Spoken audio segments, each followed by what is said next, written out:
আসসালামু আলাইকুম রহমতুল্লাহি ওয়া বারাকাতুহু। দেশ ও দেশের বাইরে যে যেখান থেকে আমার আজকের ভিডিওটি দেখছেন, সম্মানিত দর্শকবৃন্দ, আপনাদের সকলকে আন্তরিক শুভেচ্ছা ও মোবারকবাদ জানিয়ে আজকের এই ভিডিওটি শুরু করতে যাচ্ছি। প্রিয় দর্শকবৃন্দ, আপনারা জানেন যে গতকালকে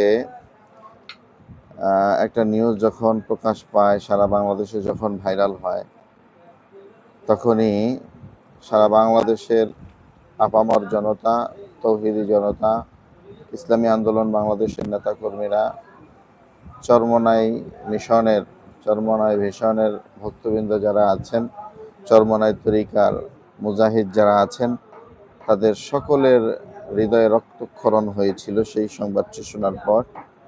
আর সেই সংবাদটি হলো, শায়েখে চরমোনাইয়ের নামে কেউ একজন ভুয়া মামলা করেছে। আর মামলা করেছে কে? বিএনপির পরিচয় দিয়ে, অর্থাৎ যুব দলের পরিচয় দিয়ে একজন সাবেক যুবলীগের নেতা, যার নাম হলো খোকন। এই ব্যক্তি বিএনপির নাম বিক্রি করে কুমিল্লায় একটি মামলা করেছেন। আর সেই মামলার বিষয়টি নিয়ে সারা বাংলাদেশে একটা তোলপাড় সৃষ্টি হয়ে গিয়েছিল। প্রিয় দর্শক, সারা বাংলাদেশ থেকে আমরা আন্দোলনের ডাক দিয়েছিলাম এবং ইসলামী আন্দোলন বাংলাদেশের কেন্দ্রীয় নেতৃবৃন্দ আন্দোলনের ডাক দিয়েছিলেন। তো আগামী শুক্রবার, অর্থাৎ আগামীকালকে শুক্রবার বিকেল 4টায় সারা বাংলাদেশ ব্যাপী জেলা, উপজেলা ও থানা বিভিন্ন কর্মসূচি গ্রহণ করেছেন।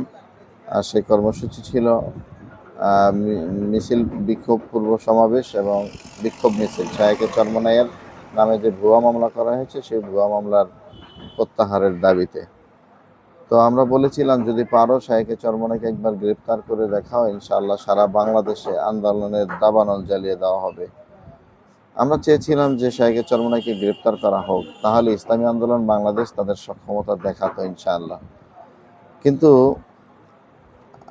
যারা শায়েখে চরমোনাইয়ের নামে ভুয়া মামলা দিয়েছে, তারাও বুঝতে পেরেছে যে শায়েখে চরমোনাই যেমন তেমন ব্যক্তি নয় যে বিভিন্ন ট্যাগ লাগায়া তাকে গ্রেপ্তার করে জেল হাজতে ভরে দিবে।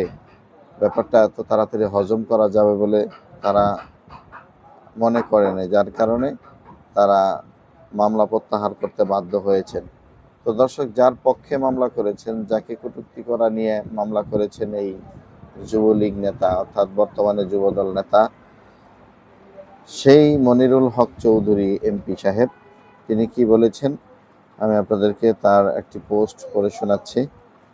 তিনি বলেন, আমি সংবাদ মাধ্যমের মাধ্যমে জানতে পেরেছি যে আমার নির্বাচনী এলাকার সদর দক্ষিণ থানার কেউ একজন চরমোনাই পীর সাহেবের বিরুদ্ধে একটি মামলা দায়ের করেছেন। এ বিষয়ে আমি অবগত ছিলাম না এবং কে বা কারা এ মামলা দায়ের করেছে সে সম্পর্কে আমার কোনো জানা নেই।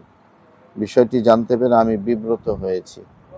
বুঝতে পেরেছেন? উনি দাবি করেছেন উনি জানতোই না, জানার পর উনি বিব্রত বোধ করছেন যে না, এটা কেন করলো আর কি।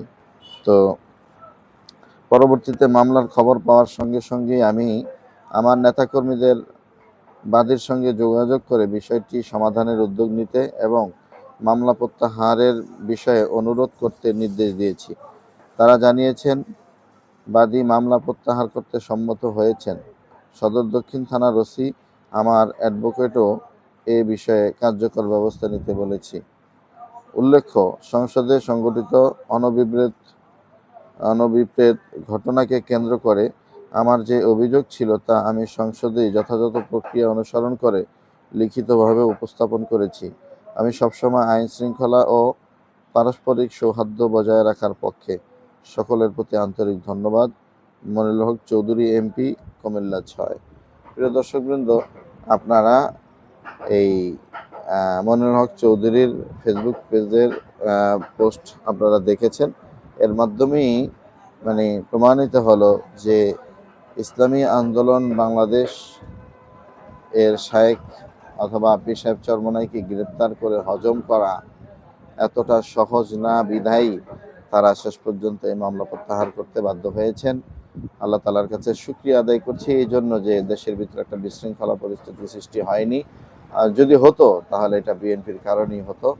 এটাই পরিষ্কার কথা। প্রিয় দর্শক, ভিডিওটা শেয়ার করে অন্যান্য ভাইদেরকে দেখার সুযোগ করে দিবেন। আজকের এই ভিডিও পর্যন্ত। দেখা হবে, কথা হবে নতুন কোনো ভিডিওতে। ততক্ষণ ভালো থাকবেন, সুস্থ থাকবেন। আল্লাহ হাফেজ। আসসালামু আলাইকুম ওয়া রাহমাতুল্লাহি ওয়া বারাকাতুহু।